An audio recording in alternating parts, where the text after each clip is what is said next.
종합제TV 시청자 여러분 안녕하십니까. 2021년 10월 30일 저녁 9시입니다.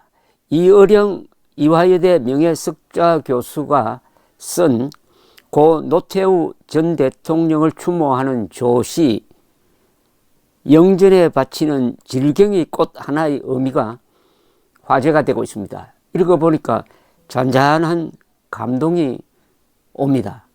이어령 전 장관은 이분이 감투를 참 싫어하는 사람입니다. 영원한 자유인으로서 자유분방하게 시도 쓰고 시나리오도 쓰고 그리고 좋은 책도 내고 해서 일세를 풍미한 문필가죠. 그런데 이분을 문화부 장관으로 임명을 해서 2년 동안 일하도록 만든 분이 노태우 대통령이었습니다. 이 두 분과의 관계에 대해서는 제가 조금 이따 설명을 드리고, 이분이 지금 몸이 편찮으신데 서울대학교 병원 장례 예식장으로 오셔가지고 직접 이 유족들에게 이 시를, 조시를 전했다고 합니다. 이렇게 말씀하셨네요. 이어령 교수가 내가 몸이 성치 않아서 옛날같이 글을 쓰지 못하고 컴퓨터 입력도 어려워 음성 입력으로 쓰다 보니 부끄러운 글을 되풀이할 뿐이다 라고 했답니다. 그런데 이 시는 대통령 유족이 언론에 공개하면서 알려지게 되었습니다. 영전에 바치는 질경의 꽃 하나의 의미.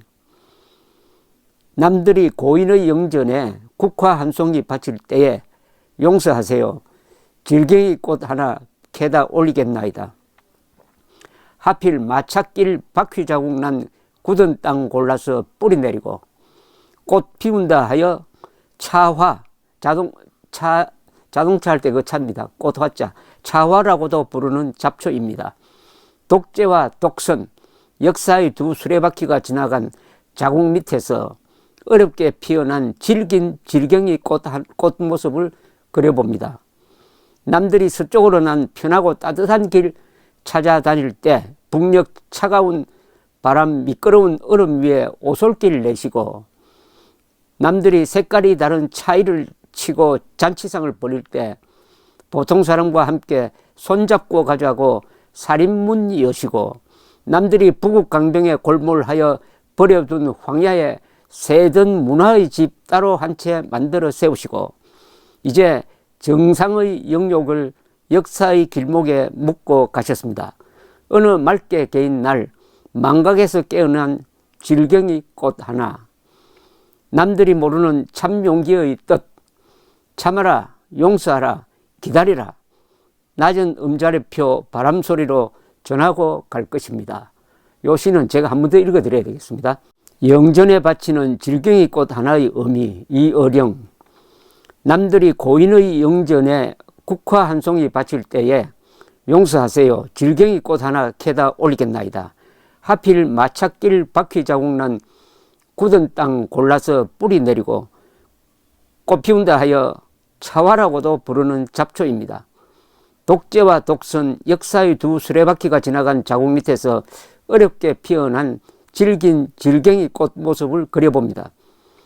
남들이 서쪽으로 난 편하고 따뜻한 길 찾아 다닐 때 북녘 차가운 바람 미끄러운 얼음 위에 오솔길 내시고, 남들이 색깔이 다른 차이를 치고 잔치상을 벌일 때 보통 사람과 함께 손잡고 가자고 살인문 여시고, 남들이 부국강병에 골몰하여 버려둔 황야에 새든 문화의 집 따로 한 채 만들어 세우시고, 이제 정상의 영욕을 역사의 길목에 묻고 가셨습니다.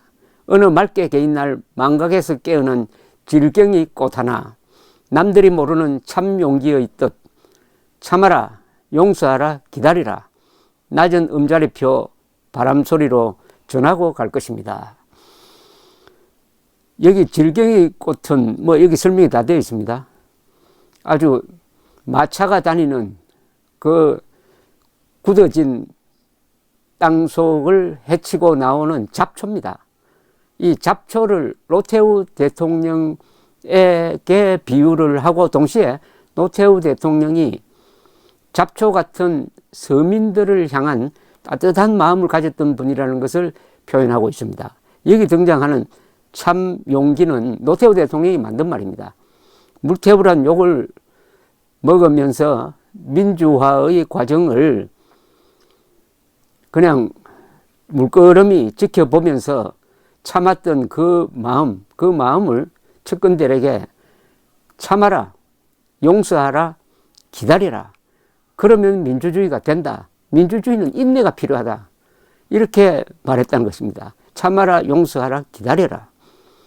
그 노태우 대통령이 10년 이상 투병을 했습니다. 10년 이상 누워 계셨어요. 의식은 살아 있었습니다. 그러니 얼마나 더 고통스러웠겠습니까? 그러나 이분이 누워서도 짜증내는 걸 본 적이 없다고 합니다. 그야말로 참 용기를 실천하신 분이라고 생각이 듭니다.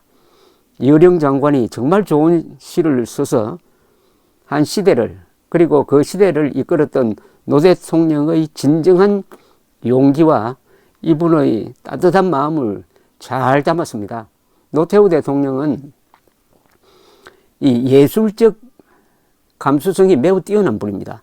이분은 사단가도 짓고 노래도 잘 부르고 배삼의 무초 등 자신의 애창곡을 담아서 테이프를 만들어 가지고 퇴임 기념 선물로 돌린 분이기도 합니다. 이런 음악적 감수성은 아버지로부터, 일찍 여인 아버지로부터 받았다고 합니다. 그리고 예술가들을 아주 존중을 했습니다. 그런 경험은 아마 서울올림픽 조직위원장으로서 이분이 많은 생각과 넓은 시야를 갖게 되었다고 생각합니다. 서울올림픽 조직위원장을 하니까 이분이 외국 여행을 많이 했습니다. 그것이 이분의 안목을 또한 넓혔다고 저는 생각을 합니다. 서울올림픽을 준비를 하면서 예술 문화 분야를 아주 중시하게 되었습니다. 서울올림픽 개막식을 보신 분은 기억하시겠죠? 1988년 9월 17일 서울올림픽 개막식은 역대 개막식 중에 최고로 꼽힙니다. 그 개막식을 아주 그 개념을 잡고 잘 설계한 분 중에 한 분이 이어령 전 장관입니다. 그때는 장관이 아니었습니다. 그 개념을 벽을 넘어서로 잡았습니다. 브레이킹 다운 더 월, 벽을 넘어서. 그때 동서가 갈라져 가지고 치열한 냉전을 벌이고 있는 가운데서 반쪽 올림픽이 두 번 열렸습니다.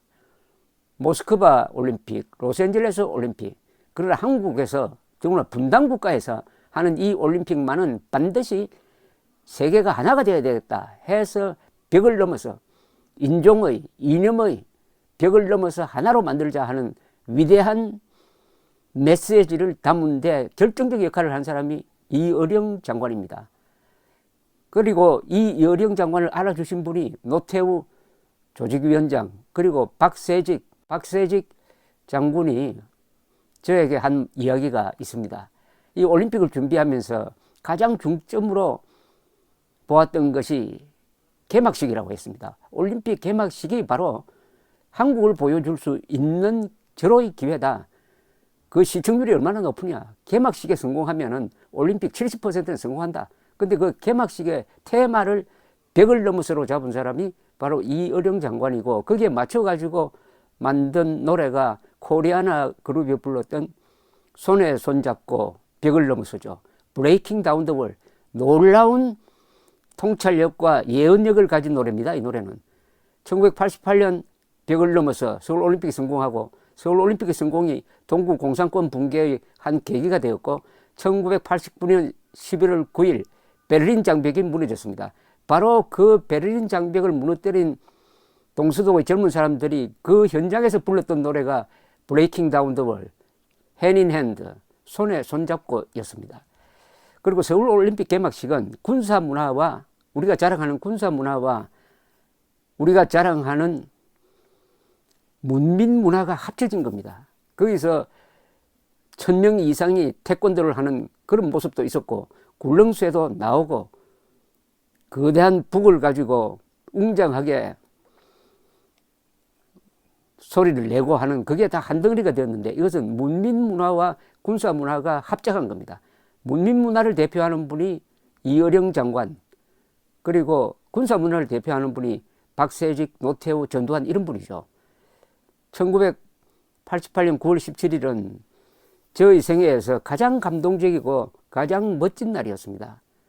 그때 바로 그 근사한 이벤트라, 역사적 이벤트입니다. 이거는 그걸 만들어 주신 분이 바로 이어령 장관인데, 잊지 않고 이런 시를 써서 영전에 바쳤다는 소식을 들으니까 오늘 김부겸 국무총리가 조사 같지 않는 조사를 하면서 유족들 앞에서 앞으로도 계속 사과를 하라느니 노태우 대통령이 왜 생전에 사과 안 했느냐고 추궁하는 듯한 이런 오만방자한 조사로 기분이 나빴는데, 이 시를 한번 읽어보니까 그래도 마음이 좀 안정이 됩니다.